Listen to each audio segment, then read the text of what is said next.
நண்பர்கள் அனைவருக்கும் வணக்கம். இதை நம்ம பார்த்துக்கிட்டு இருக்கிற வீட்டுடைய ஃபஸ்ட் ஃப்ளோர் மாஸ்டர் பெட்ரூமோட அட்டாச்சு பாத்ரூமுங்க. பாத்ரூம் ஃபுல்லாக எல்லா ஃபிட்டிங்ஸும் மாட்டியாச்சு. மேலே ப்ரெஷர் பம்பும் செட் பண்ணியாச்சுங்க. இப்போது தண்ணி ப்ரெஷர் அவங்க எப்படி கிடைக்குதுங்கிறத ஃபஸ்ட் ஃப்ளோர் வரைக்கும் அந்த ஷவரில் எப்படி வருதுங்கிறத இப்போ செக் பண்ணி பார்க்குறதுக்காக வந்திருக்கிறோம். இன்றைக்கி இந்த சைட்டில் பசங்க யாருமே இல்லாதனால நானே கையில் வச்சு தாங்க வீடியோ எடுக்க வேண்டியதாக இருக்குது. அதில் வியூ ஃபுல்லாக சிலது தெரியாமல் இருக்கும். இப்போ ப்ரெஷர் பார்த்திங்கன்னா ஸ்பவுட்டோட ப்ரெஷர் பாருங்கள், சரியான ப்ரெஷருங்க.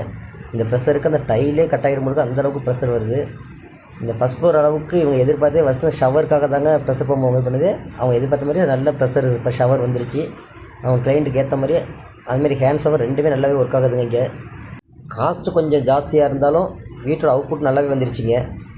ஒரு பாத்ரூம் அழகே அங்கே இருக்கிற அந்த ஃபிட்டிங்ஸ், அதோட ஸ்டைலிஷ், அந்த டைல் எல்லாமே ஒரு இதுக்கு விடுங்க. இதில் பார்த்தீங்கன்னா இவங்க இந்தியன் ஃபேஷன் தான் வேணுட்டாங்க. மற்ற ரெண்டு இதில் வந்து வெஸ்டர்ன் வச்சுட்டாங்க. இப்போ இந்தியன் ஃபேஷனுக்கு ஒரு ஜெப்ரீட்டில் தாங்க போட்டிருக்கிறேன். கன்சீல்டு ஃபஸ்ட் அங்கே வந்து ஜெப்ரீட் போட்டிருக்குது. பாக்கி எல்லாமும் ஜாகுவாருங்க. எல்லாம் நல்லாவே ஒர்க் ஆகுது. நம்ம வேலை எப்படி இருக்குன்னு மறக்காமல் கமெண்ட் பண்ணுங்கள் நண்பா. பிடிச்சிருந்தால் லைக் பண்ணுங்கள்.